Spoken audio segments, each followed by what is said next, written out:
back to our Friends Avenue T tutorial. So now we've moved on to the point, let's see, we've joined our shoulders, we've picked up our sleeve edge. So now, of course, it talks about that we should sew the side seams. Cool. All right. So this is something that's really fun to learn. So we're going to be sewing along here, and then of course you go under the arm. First things first, you really want to, and I'll demo on this one, you want to have some sort of clip to hold your pieces together. This is like a fancier clip that I got from a Yarn Notion company. In a pinch, you can also just buy the cute little hair clips in your grocery store or pharmacy. Those work really well because pinning this is not going to work. So I'm going to show you on the mini sweater. Here she is.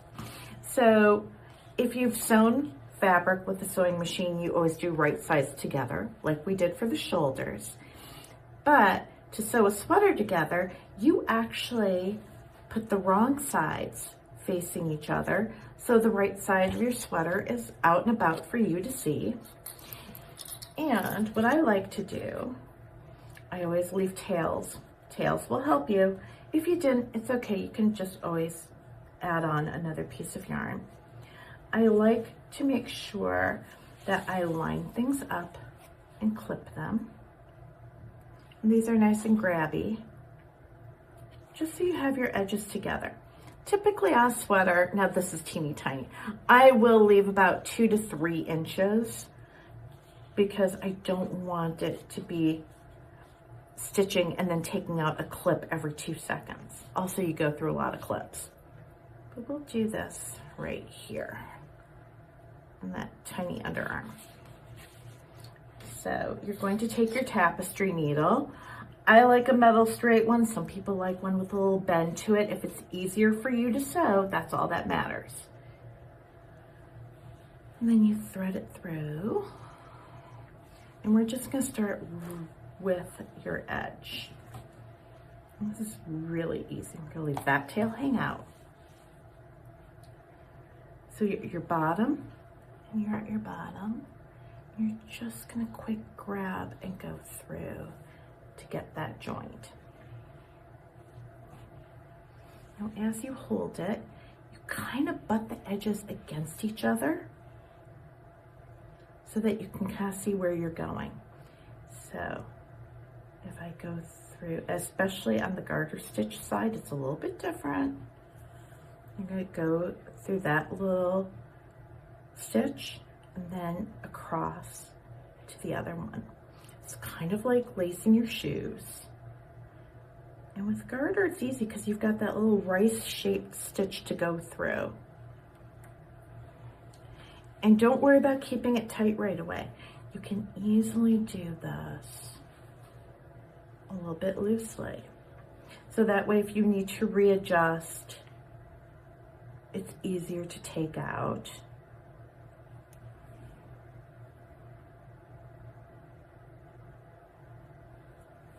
But you can grab those stitches and just go up. Your last little bit of green right there. So easy to see because we're in contrasting colors. So, and then you just give it a little bit of a tug, kind of like tightening your shoelaces, and your seam is closed. All right, we're done with green. So for the moment, it'll get woven in on the back side, but in the meantime, you can just drop it right down there, and we'll go grab our main color, just sitting right here, very conveniently. Now that we're joined here, we actually don't need this little clip to hold it in place.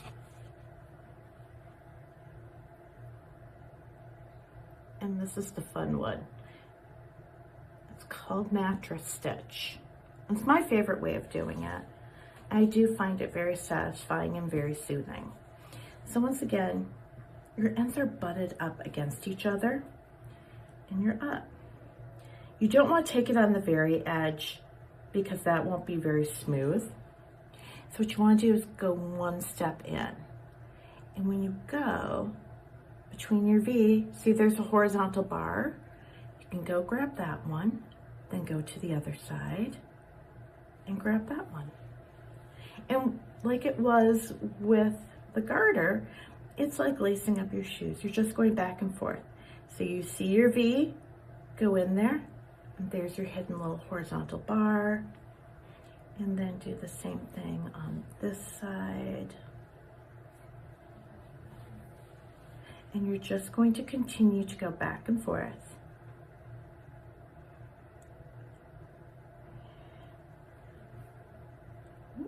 Grab my tail out of there, and then I'll show you what happens when you tighten it up.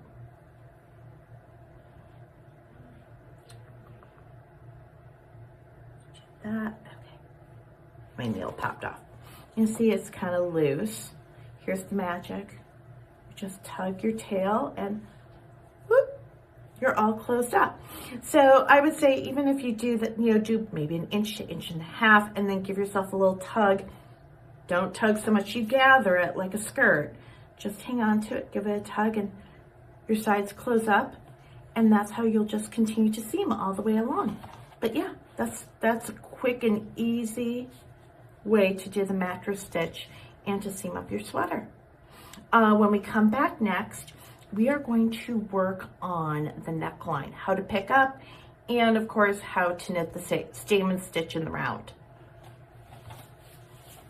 Welcome back for our last installment of the France Avenue tee.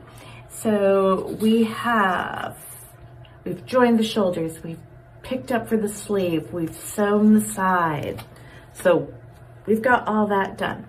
So our very last thing to do is to do the neckband.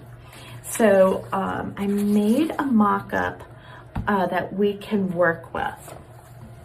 So if you look at this one, I'm going to flip it over, make sure I'm staying in frame so you can see that it tells you to right side facing. We want to make sure to start at the right shoulder seam. So it's your right shoulder seam right here, and we're going to start at the back and go across those back stitches and then come back down the front and pick up. It's going to be very similar to what you did on the sleeve. The curve of the neckline can sometimes be a little bit challenging, or maybe just, scares you a little bit. It's okay. It will all work out. So, since this one's done already, nice little reference. I made a fake neckline so we can work on this together. So, you have your larger needle, which you use for the stamen stitch, and to do the pickup, and your fun contrast color. And so, as before, we're going to pick up 3 of every 4 stitches. So there's your shoulder, and you're going to go through those 2 legs like we did the last time. And I always leave enough so that the first one's always awkward, but we'll get that through. First stitch, yay. Okay, and we're just going to go into the next one, making sure to use your working yarn, not the tail. If it happens, you just have to pull it out and start over. 2, 3. We're going to skip a stitch, and there you go.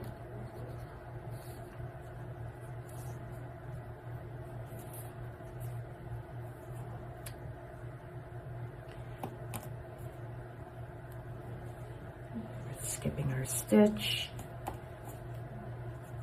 And so working across the back is going to be very similar to when you were picking up your sleeve edge. It's straightforward and easy, really nothing that challenging. You're just making sure that you do end up with an even number of stitches. So sometimes you have to, you know, finagle here and there just to make it work, but it will.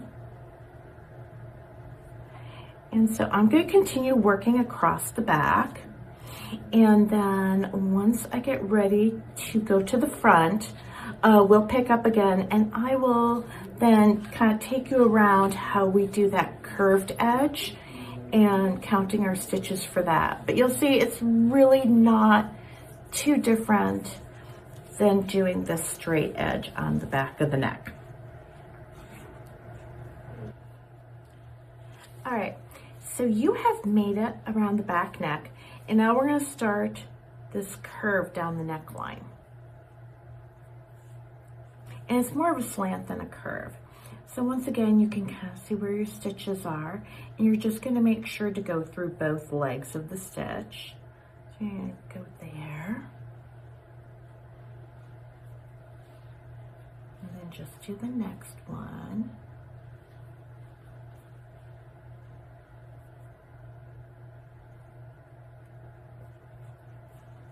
There's your third one.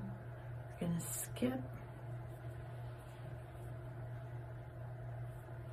And I'll capture the yarn this time. And so we'll just continue down that slant, going through both legs of the edge stitch. And if you feel you have a gap somewhere, guess what? You can pull your needle out, pull back a few stitches, and try it again. It's okay. It's a whole learning process, especially picking up a neck edge. I think for years I used to just hand it off to my mom to do for me because I didn't like doing it or I didn't feel confident doing it. And that's okay. You're just learning something new. Let me get down the side here. This is a little bit loose. If you feel it's a little bit loose, just tuck under there. You'll be fine. And we're getting to the point of where you've bound off your center stitches for the front. And then once again, that's just like going straight across, like you did the back. So it's fairly similar. But you're going to start to feel confident. You're going to start to see where your stitches are and where you're picking up. And it all will make sense. Now we're at the center part, which is essentially straight like your back. So you'll work across there. And now you just work your way up to your shoulder. And so I'm going to go ahead and finish off picking up the neckline, because now you know how to do this side. You already know how to do straight, and you'll just repeat the process up there. And then we'll just come back one last time to show how it joins and how to read your stamen stitch chart in the round. All right, so we have picked up all the way around our neckline.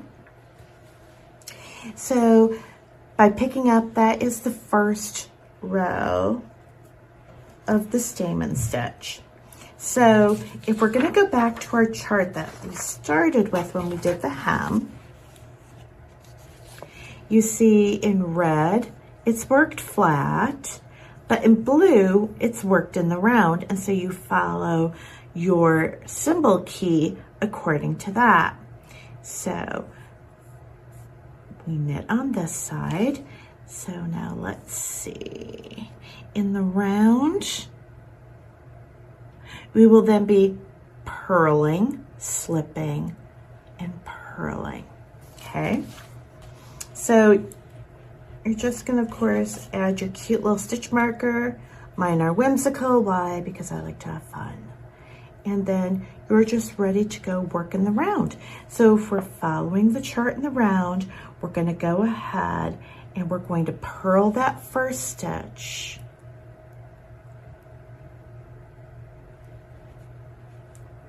It's a little bit loose because that's our end. Give it a tug underneath, there we go. And then we're gonna slip the next one. So we're keeping the yarn forward when we're slipping this time. And then we're gonna purl and slip and slip. So when you're doing the neckline, just remember that you're doing it in the round. Follow the sequence as it lays out in blue. It's a 4-row repeat, just like the flat version. And yeah, and then all you have to do is then once you finish your entire repeats of the stamen stitch on the neckline is you bind off, and then you've got a cute tee to wear all summer long. So I hope that helped. I hope you learned everything you need to know, and this gives you the skills to go ahead and do the France Avenue tee.